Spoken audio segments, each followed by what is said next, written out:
So my original campaign video was so long and rambling that I thought it needed a bit of a more direct, just get right to the point. I wrote out everything I needed to get across, and it ends up being even longer than I would have thought, but I think it'll just be faster for the format. I've got it all written out, so you'll have to excuse me while I read all this stuff, but it does clarify some points and include some things I forgot originally. So here we go. So the basic outline: we need to elect a common man, not a powerful person who is only interested in maintaining his or her cronies' positions of power. That's me. I'm a common man. I'm not powerful. I'm interested in helping the common man, not powerful people. I don't value money the way I value being a benefit to humanity. You need to elect somebody who actually cares. You can only take my word for it, but I actually care. One form of proof is that I've never asked for money from any of my admittedly small collection of YouTube viewers. I've never monetized my videos. I never forced anyone to watch advertising. I don't believe in it. And I never will. I'm never going to do that. It's just not worth it. I'll probably be assassinated if I'm elected due to the revolutionary nature of my platform. If that happens, then I'll at least have called the bluff on our so-called democracy, and then real change can finally begin through a popular uprising.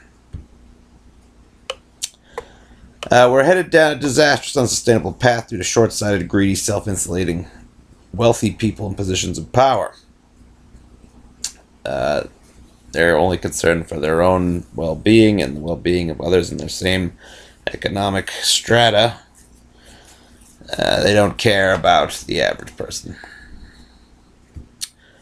The major problems we're facing as a result of this self-centered, short-sighted greed is the peak oil problem, meaning that the production of oil is going to be extremely expensive as it becomes harder and harder to pump out of the ground. There's a lot of literature online about this, but just look up the Hubbard curve. Basically, it's a scientific fact. If you look at anybody in a position of power in an oil company, you can find ample video. It's going to become more and more expensive to find and produce fossil fuels. Shouldn't be surprising to anyone. The price of gas has been coming up, not because of manipulation, but because we are approaching a period when fossil fuels will only continue to rise in price into the foreseeable future. And it'll cripple the economy unless the problem is addressed. Climate change is an even bigger, though longer-term problem, and that also must be addressed in order to prevent extinctions of most life forms on the planet. In case you're unaware, we are already within the grip of a mass extinction right now. It's the sixth mass extinction in Earth's history. You can read about that. There's a book called The Sixth Mass Extinction, but you'll take my word for it. Right now, the way we're living is killing off a large percentage of the living things on this planet, and that does not bode well for our own survival because we are, believe it or not, whether or not you realize it, largely dependent on the surrounding ecosystem to survive. We don't just live in a vacuum here. Climate change is a serious threat. You might want to look up, there's a new New York Times article talking about the new report that the International Panel of Climate Change Scientists are about to release, talking about how the fact that we are already in a position where we are already beginning to see economic effects to having to prepare to mitigate the damages. There are serious changes underway. The sea level rise locked in is already in the probably the 20 plus foot range, thanks to the melting of the Antarctic ice sheet.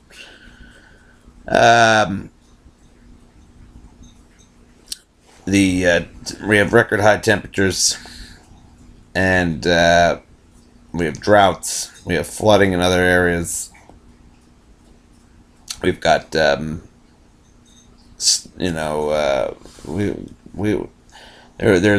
been a noticeable hit to food production already. Food will only continue to get more expensive as the fertile cropland moves, and we find ourselves having to shift dramatically. Basically, it's a matter of how fast climate change, the speed at which climate change affects the environment, is going to determine how fast we can adapt to that. And the longer we take to adapt to the changes that are happening, the faster they're going to happen, the longer we take to mitigate the increased climate change, mitigate our emissions, fossil fuel carbon emissions, the faster the change will happen, and the harder it will be for us to adapt.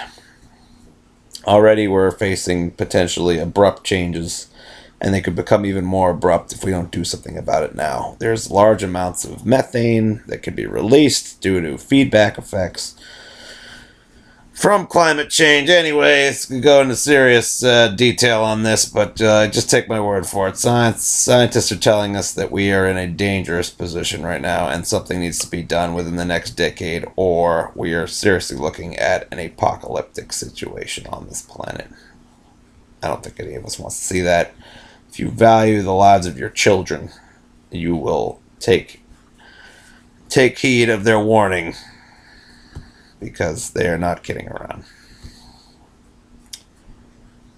Government is not the problem. Wealthy people who control government through lobbyists and campaign contributions are the problem. Conservatives will think of me as a liberal progressive, when in reality my platform is anti-power and anti-corporate, opposed to those who have us headed down a path to ruin. These are the people who will have us on a path to ruin. The powerful and the bigwigs in corporations. They are the ones who are looking. It's not as if they're trying to do it on purpose. They just don't understand that their way of life is destructive to all human life on this planet. And the people need to make them aware of this, because I don't know if it's just that they're so selfish that they only care about themselves and they don't care about the next generation, which, they don't realize it could affect their lives as well as the next generation. So these people need to be stopped. We have to make our decisions based on science and facts, not propaganda, either liberal or conservative propaganda. And we can't make decisions on paranoid conspiracy theories for which there is no proof. I'm not saying that the Bilderbergs don't exist. I'm not saying the Masons don't exist. Obviously, both of those things do. We can't know the extent of what they exist or what they're planning or any of these things. For us to make policy decisions based on this is ridiculous. We have to go with what we know, and what we know is energy problems, climate change problems. This is scientifically provable. I'm an agnostic, but I appreciate the words of Jesus Christ. I don't know all that much about other religions. However, all religions contain some valuable truth, and I'm willing to consider the positive influences of any and every religion. Obviously, I'm not going to consider the negative influences. I don't really believe in religious war, jihads. I don't believe in crucifixion, or I don't believe in forcible conversion to other religions, proselytizing, whatever. People can do it. But, every religion has its black marks throughout history. I just believe in respecting everyone's beliefs and applying the best of those beliefs in a way that respects the golden rule. Do unto others as you'll have them do unto you. That seems like the best way to approach it. I do believe if there is a God, that we have a responsibility to that God to make a serious effort to respect his gift to us, which would be the planet, our natural resources, and other living things. And I believe that if you are truly a Christian, that you believe you should you cannot believe that a strong national defense is something that's morally justified. Strong national defense means killing people internationally. We use our national defense to create weapons of war, which murder people, which is not right in any religion. If it's the Muslims say, if Islam says that it's right in terms of religious war, well, I'm sorry, that's got to be radicalism. I'm sure there are reasonable Muslims who would say that that's ridiculous. Any religion that justifies killing in any way is clearly incorrect. Anyone with sense should know this. But you can't be a Christian and support a bloated military budget. And any religion that says that you can, that endorses killing is wrong. And anybody who believes that religion endorses killing is really wrong. Unless, of course, there are stupid religions that do endorse killing, and those religions should just be forgotten. All right. My platform is, I'm going to be real. I'm going to shoot from the hip. I'm not going to hide my sincerity behind clothes or fancy catchphrases or opinions of focus groups. I'm not going to find out what the buzzwords are. I'm not going to use image makers. I'm not going to use snazzy TV production. This is what I am. It's very real to the point. But at any point I stop presenting myself in this very basic, no-frills way, then you'll know that I've been corrupted, and at that point you can disbelieve everything I'm saying, because chances are, they've either threatened my life or, well, I expect that to happen, but basically, yeah, you can trust me as long as there's no money behind my productions, obviously. So here's what I need to do. We need to put bankers in jail for their transgressions. Look at HSBC. They had people who were helping drug dealers launder money. These people are killers, and the bankers are helping them out. Obviously, those people need to go to jail, but so are all the people that crashed the economy by selling a lie of mortgages that they rated well and weren't rated well in actuality. And also the people from these economic rating agencies, they need to serve time. So we're going to hold these people accountable. We're going to slash the national defense budget and transfer money to alternative energy subsidies for the average person. Or even for, companies that are willing to do that. But, my focus is on creating alternative energy production for the average homeowner or rent payer. Anybody who wants to replace their energy with alternative energy deserves a hefty subsidy, because this is a high priority in order to remove ourselves from the addiction to fossil fuels. Much of the money that used to go towards fighting for energy sources internationally as a result of the defense budget are better used to create energy independence at home. Individuals can benefit economically through owning the means of energy production. There needs to be rules about ensuring that people do not get shortchanged for the amount of energy that their solar panels or their energy production means produce. People need to be fairly compensated for the energy that they have taken responsibility for. So if you buy solar panels, you get the full value of all the energy you produce. No more, no less. Subsidies will vary according to economic need. Solar energy is more economical in the long run, even when not considering the disastrous threat to our economy represented by climate change that comes from fossil fuels. It's proven. Economically, they are more feasible in the long term than fossil fuels, with the increased cost of digging up fossil fuels. Long-term battery storage will be a key to reduce the intermittency of alternative energies. I know that's the big knock on them. We will find ways to store this energy long-term, either in car batteries or in other types of batteries. Battery production is going to become a big part of the future if civilization is going to continue to exist. And a smarter grid will be a priority, where we can transfer the charge where it's needed at any time. The smarter grid is a long-term project, but we can make more people have individual power production for their own needs.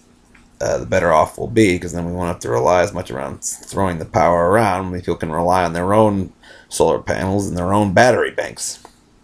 We can also work on things like reservoir systems. They have large reservoir systems where water is pumped from a lower reservoir to a higher reservoir, and then runs a turbine that during the times when there is no solar energy, where you let the water flow from the top to the bottom, and it produces energy that way. So there are solutions on that front. We need to ramp up our energy efficiency as far as possible. Weatherizing things, using good practices such as leaving your doors open at night, let the cold air in. Good insulation means you keep your doors closed. You don't need to use the air conditioners much. Things like this. There's a little better light bulbs, higher efficiency appliances. There's all kinds of things like that. We can go pretty far with that. We can come up with self-driving cars that have, since they get into less accidents, they don't need as much safety protections, which can reduce the weight of the cars and the size of the cars, making them more aerodynamic. There's a lot of technology that can help us in that front. So energy efficiency is key. We've got to create some kind of train connection between all major cities. Like a maglev train would be ideal, some hyperloop, like Elon Musk, high-speed train, something that connects major cities due to the fact that freeways are very energy intensive to create and maintain, and we're not going to be able to maintain an adequate supply of fossil fuels at a reasonable cost to keep that system going in perpetuity. We need to reduce our nuclear weapons stockpile dramatically, domestically and worldwide, in continuance of what's been going on recently, in order to prevent a nuclear war, which nobody wants, and is basically a zero-sum game. And we need to reduce our reliance on nuclear energy, which in the case of a societal breakdown could lead to massive meltdowns on a global scale, which is extremely dangerous to all human life, all life in general. We need to cut all subsidies to fossil fuels companies and probably nationalize these companies in order to better make use of the profits. These profits need to go towards renewable energy, because we need everything we can to get this started. It's going to be a massive undertaking, and the money has got to come from somewhere. These people are already filthy rich. We need an international agreement to reduce carbon emissions, a carbon tax or a cap and trade system, which is something that both conservatives and Republicans have expressed support for. Something that fixes the price of carbon. That's the important thing. People need to be made aware that there needs to be an economic benefit to reducing carbon emissions, or even taking them out of the atmosphere. Taking existing carbon out of the atmosphere. We need to retrain those in fossil fuel industries for green jobs. We have to guarantee those people that we are retraining from the fossil fuel industries that they will have a job. So I think it's important that they shouldn't just be forced to compete, that they should be guaranteed some kind of a job as long as they're willing to go through some kind of green job retraining program that hopefully will, pay them, I imagine would pay them similar to what they were making in the fossil fuel industry. The U.S. economy will benefit from exporting the energy technology needed for green jobs, and from exporting the knowledge to run and create these systems. We need to rely more on hydrogen fuels as well, because we're going to probably still need some amount of vehicle transportation, shipping, trucks, and things like that run on something other than electricity, because it's hard to have electricity give you the torque to move large amounts of materials. So we need to come up with a way to create this fuel without using natural gas, because that's one of the things I messed up in the first thing. Hydrogen cars obviously don't run on natural gas, but they create hydrogen fuel using natural gas, and since they have to frack to get natural gas, and natural gas is not really a good long-term solution for as an energy source, because there's a limit on the amount of natural gas that exists.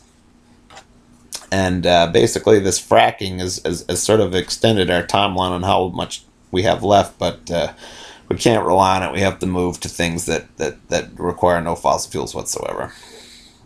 Primarily solar and wind energy and geothermal. Let's see.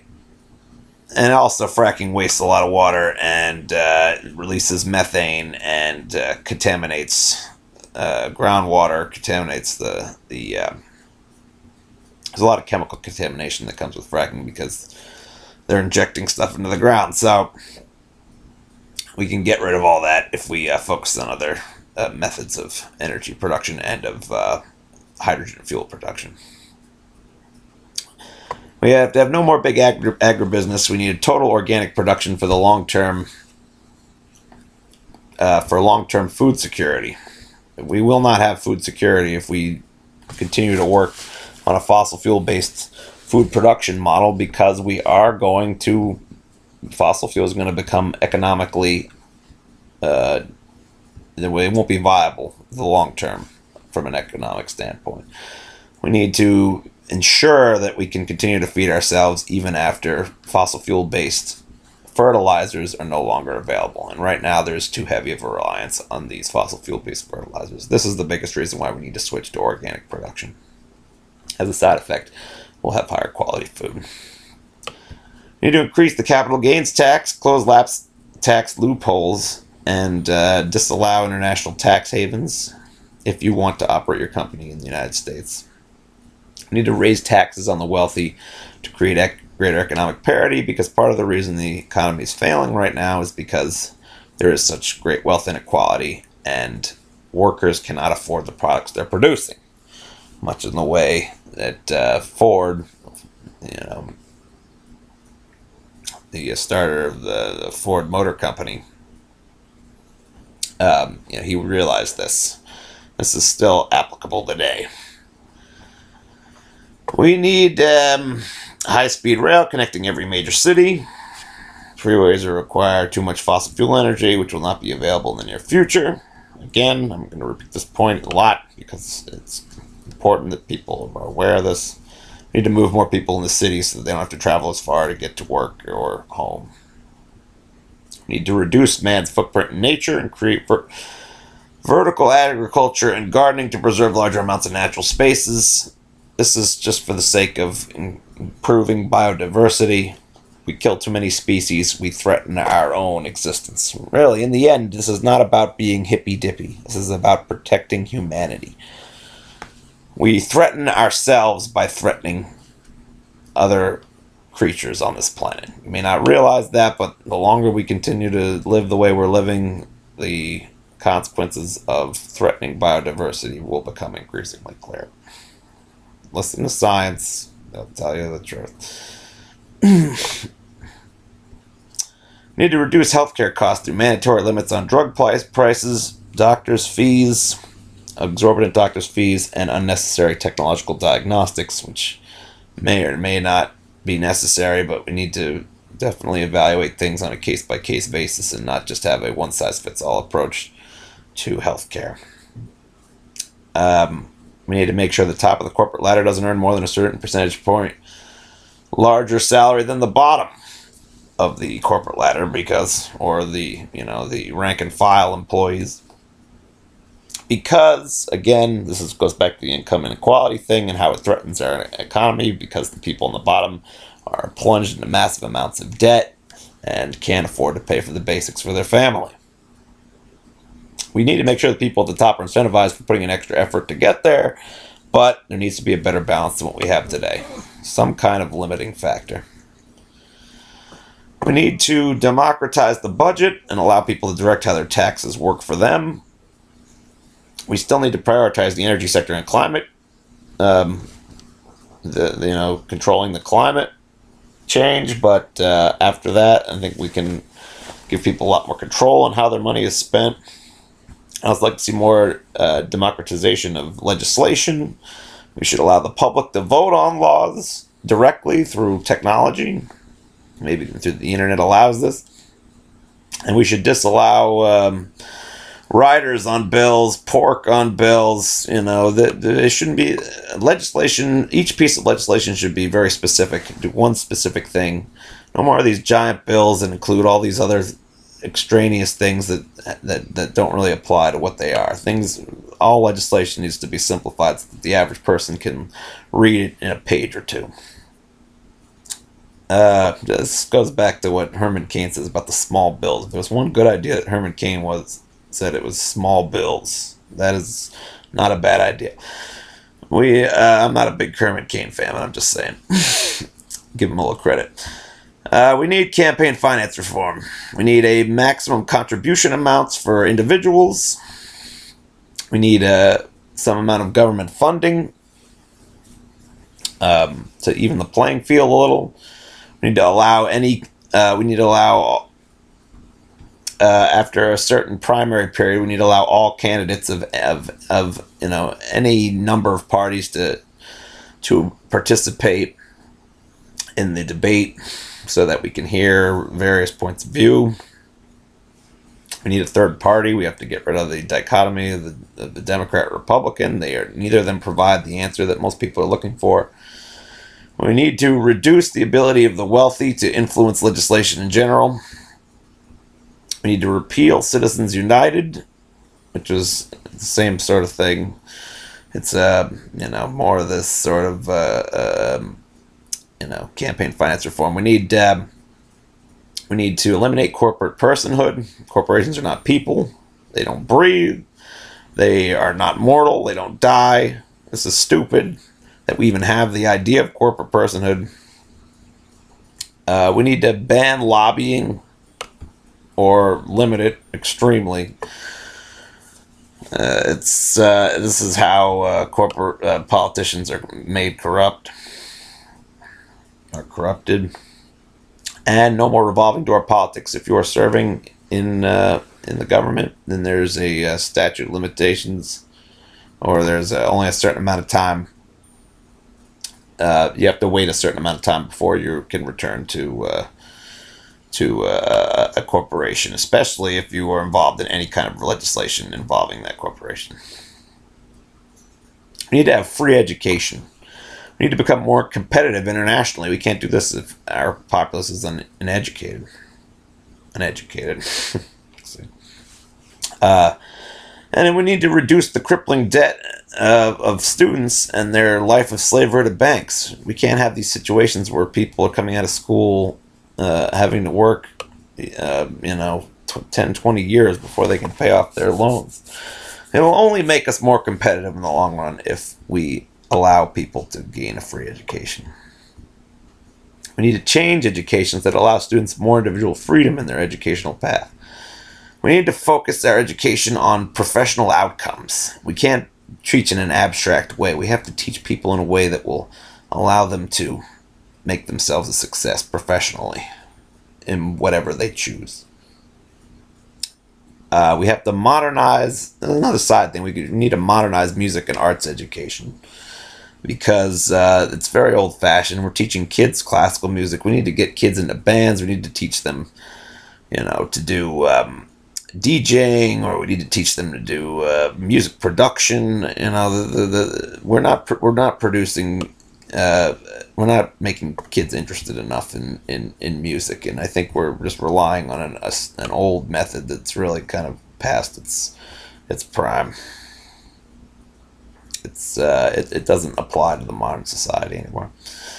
We should fully legalize and tax marijuana to help pay for all of this. They're making a lot of money on taxes in Colorado. This can work elsewhere, and marijuana is actually much less harmful than alcohol. We need to end the war on drugs in general because it's a huge waste of money. Instead, focus on regulation and addiction treatment. It also gives people more freedom. People should have the freedom to do what they want to do with their bodies. We'll obviously still prevent children from doing it, but once you turn 18, 21, whatever age you want to come up with, at a certain point, we have to let people take risks and deal with the consequences and try to help them to, get over addictions and psychological problems that lead them to drug addiction. And by doing this, we can eliminate the black market and drug trade. We can eliminate a lot of gang violence. A lot of good can come from drug legalization. We need to greatly reduce homeland security. Big part of the reason for homeland security is because we create terrorism with our international policies of our strong Middle East presence. For a Middle East presence, it's only necessary because of our attempts to gain control over large amounts of natural resources that don't exist domestically. It's a huge drain on the budget, all of this homeland security stuff, and it's led to more deficits, which, a lot of conservatives don't like. And it doesn't really provide that much greater protection than what we had pre 9/11, according to most scientific studies. It just ends up making our lives a living hell. We got to go through more hell at the checkpoints. This won't be as much of a problem if we can get ourselves out of the Middle East and we give terrorists less of a reason to want to kill us. We're never going to kill every terrorist. There will always be new terrorists. The way to address this is not to kill every terrorist, but is to prevent the reason for terrorism in the first place. Let's see. We need to become non-interventionist. We need to reduce our troops nationwide. We need to reduce our economic support to Israel because that is still, again, about our presence in the Middle East for resources. That won't be necessary if we can become energy independent. Our attempts at world domination are not necessary. We can't really afford it. It's silly for them to think we can. Maybe eventually when we get our alternative energies in, they can start thinking about world domination again, but that's not my concern. I'm interested in taking care of the people locally, domestically. We can't change Middle Easterners and Muslims. We can't, a lot of you Christians want to convert these people to Christianity. These people are not going to just suddenly see the light and turn over. And they're not going to come to this country and kill us as long as we don't come to their country and kill them. Once we get out of the Middle East, they will stop their jihad and things will be fine.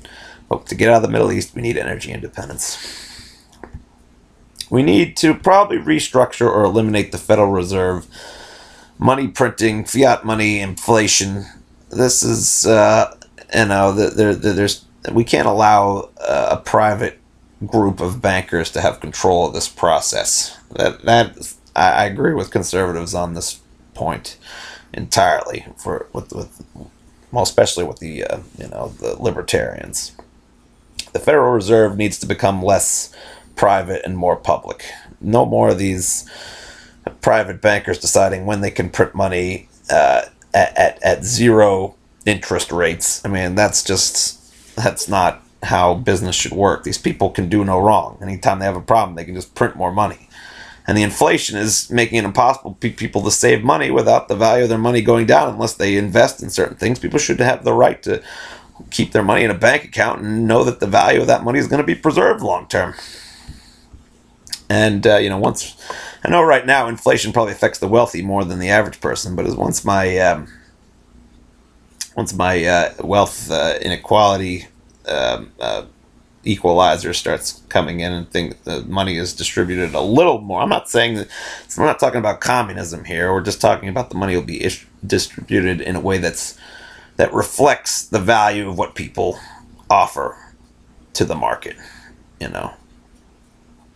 I may not offer what the head honchos at my work offer, but I definitely don't offer as little as I'm being paid versus the rest of the company. So I'm just looking for a more equitable distribution. I'm not looking to make the same as the people on top. We've got to repeal the National Defense Authorization Act. No more of this, making people disappear. They have to, obviously we need habeas corpus again. People need to have a reason to arrest you. They can't just arrest you for any reason. They can't make you disappear.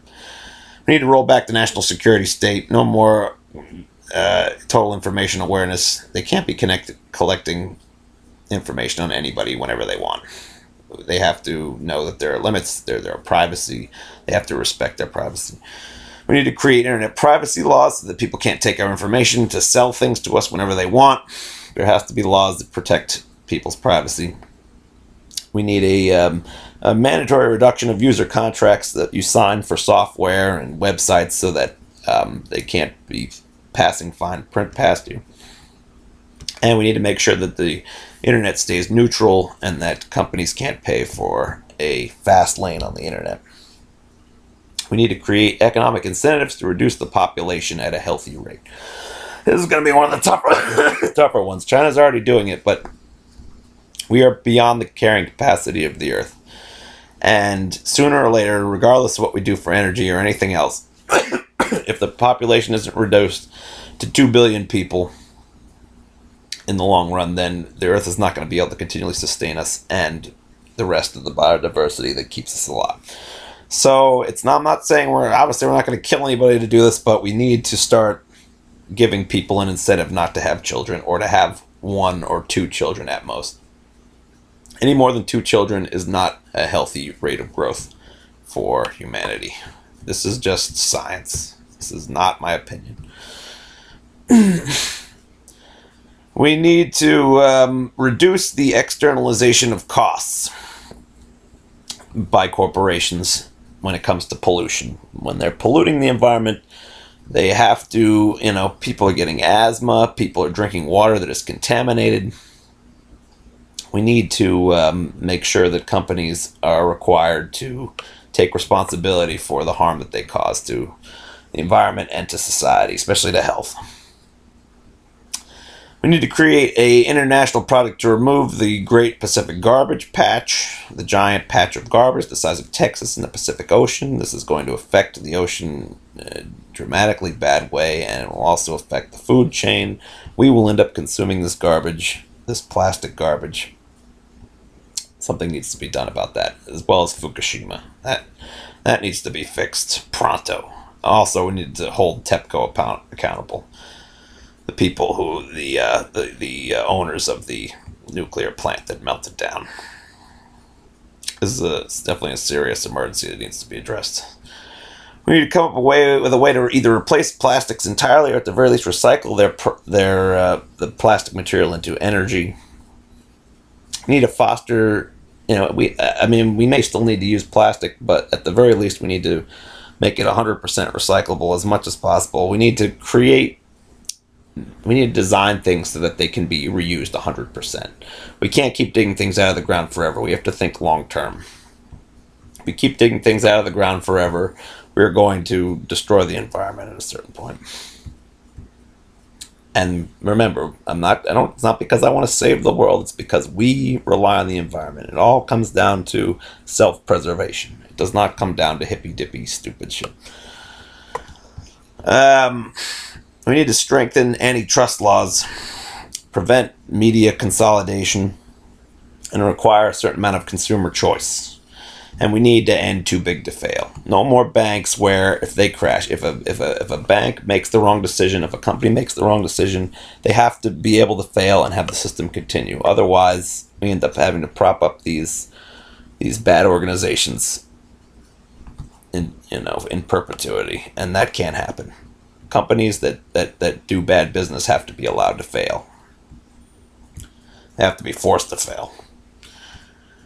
So that's pretty much it. But the key areas of change are the highest priorities: energy production, climate change, campaign finance reform. Those are the 3 pillars of my campaign. I would be a write-in third-party candidate. Let's call it the Average Joe Party.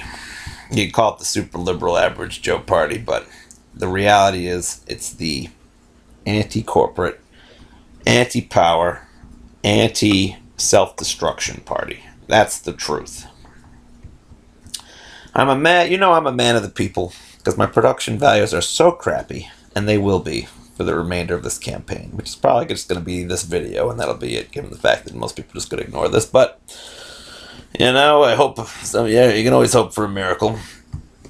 If my production values ever start rising, it's a sign that I've become corrupted again, at which point you should just write me off and find somebody else who's poor like me but says basically the same things.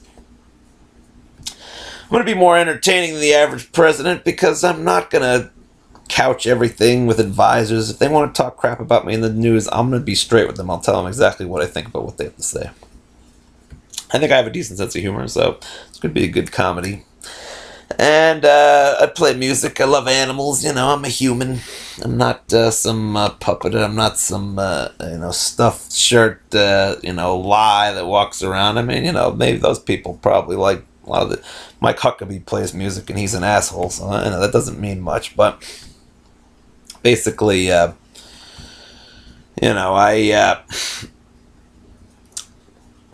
not a plastic person. I think you understand that. I know you all fear change. This is going to be a lot of big changes, but you know what? If you don't do it with somebody who is thinking about the long-term picture and thinking about what's good for the continued survival of humanity, then things are going to change, but they're going to change in a much less agreeable way. You're going to have to deal with change one way or the other, so you may as well deal with it in a way that's planned and less catastrophic than the alternative, which I'm telling you, based on science and based on anyone who's paying attention at this point, is going to be severe and dangerous and extremely bad.